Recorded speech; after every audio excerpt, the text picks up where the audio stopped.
Assalamualaikum warahmatullahi wabarakatuh. Perkenalkan, nama saya Miftahul Nandila dengan NIM 2051050101026. Di sini saya akan mempresentasikan hasil dari makalah saya yang berjudul Ekonomi Terbuka Makro Ekonomi Islam. Di dalam pembahasan saya ini terdapat 3 subbab, yaitu yang pertama pengertian dari ekonomi terbuka, yang kedua yaitu aliran pendapatan dari perekonomian terbuka, yang ketiga yaitu alasan terjadinya perekonomian terbuka.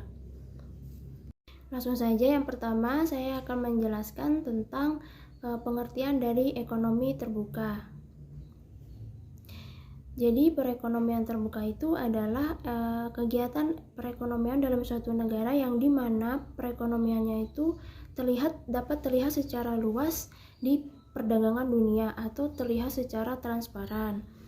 Di dalam perekonomian terbuka itu terdapat kegiatan ekspor dan juga impor, yang dimana kegiatan ekspor dan juga impor ini sangatlah penting bagi suatu negara untuk meningkatkan perekonomiannya. Untuk pembahasan yang selanjutnya yaitu siklus pendapatan dari perekonomian terbuka. Jadi perekonomian terbuka atau ekonomi terbuka itu bisa disebut juga dengan ekonomi 4 sektor. Mengapa? Karena di dalam ekonomi terbuka ini terdapat 4 sektor. Yang pertama yaitu sektor rumah tangga, yang kedua sektor perusahaan, yang ketiga yaitu sektor pemerintah, yang keempat yaitu sektor luar negeri. Di sini sebelumnya saya akan menjelaskan maksud dari 4 sektor tersebut, yaitu yang pertama sektor rumah tangga. Sektor rumah tangga itu meliputi individu. Maksudnya yaitu seperti individu yang memiliki sebuah usaha atau bisnis, gitu, seperti pengusaha, atau individu tersebut bisa saja menjadi seorang konsumen, yaitu seseorang yang menggunakan barang dan jasa tersebut. Yang kedua yaitu ada sektor perusahaan. Sektor perusahaan itu sudah sangat jelas, yaitu sekumpulan dari perusahaan yang dimana memproduksi sebuah barang atau jasa. Dan yang ketiga yaitu ada sektor pemerintah. Sektor pemerintah yaitu mereka yang memiliki wewenang untuk mengatur segala kegiatan masyarakat atau mengatur sebuah perusahaan.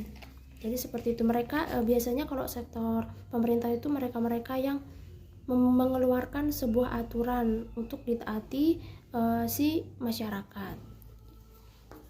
Nah, yang terakhir yang keempat yaitu ada sektor luar negeri. Sektor luar negeri ini tuh bisa disebut dengan sektor perekonomian dunia, karena disinilah terjadinya kegiatan ekspor dan impor dan terjadinya kerjasama antar negara di dunia, di perekonomian dunia. Di dalam diagram circular flow itu terdapat pasar-pasar yang dimana dapat mempengaruhi kegiatan perekonomian. Yang pertama yaitu ada pasar barang, yang kedua ada pasar tenaga kerja, yang ketiga yaitu ada pasar uang dan lembaga keuangan, yang keempat ada pasar luar negeri. Jadi seperti inilah gambar dari diagram circular flow 4 sektor. Di sini saya akan menjelaskan sedikit salah satu hubungan dari sektor dan juga pasar yang terdapat dalam gambar diagram circular flow. Nah, di dalam gambar diagram circular flow ini terdapat sektor rumah tangga dan juga sektor perusahaan. Nah, hubungan dari sektor rumah tangga dan juga sektor perusahaan itu ialah sektor rumah tangga itu menjual SDM atau sumber daya manusia kepada perusahaan. Nah, disinilah ditemukannya dengan pasar tenaga kerja. Nah, dari penjualan SDM tersebut, dari interaksi tersebut, nah jadi itu sektor rumah tangga itu mendapatkan keuntungan, yaitu mendapatkan profit, mendapatkan upah, mendapatkan biaya sewa, seperti itu. Kejadian seperti ini tuh dapat kita temui di dalam pasar uang dan juga lembaga keuangan, yang dimana mereka mendapatkan profit di dalamnya. Jadi seperti itulah kurang lebihnya penjelasan dari hubungan salah satu sektor dengan salah satu pasar yang terdapat di dalam diagram circular flow 4 sektor. Untuk penjelasan yang ketiga yaitu alasan terjadinya perekonomian terbuka. Jadi dengan adanya kegiatan ekspor dan juga impor ini tuh dirasa dapat membantu untuk meningkatkan perekonomian di dalam suatu negara. Dan terjadinya suatu hubungan kerjasama ini pun dengan alasan yaitu yang pertama untuk membantu memenuhi kebutuhan dari suatu negara. Dan yang kedua yaitu sama-sama menginginkan keuntungan di dalam terjalinnya hubungan kerjasama ini. Perbedaan kondisi penduduk juga memicu terjadinya perekonomian terbuka ini, seperti perbedaan iklim contohnya nih, seperti di Indonesia kan ya, Indonesia itu kan iklimnya iklim tropis yang dimana terdapat beberapa tumbuhan yang tidak ada di negara yang beriklim yang tidak tropis atau non tropis seperti Eropa contohnya. Nah contohnya nih di Indonesia terdapat tanaman rempah-rempah ya.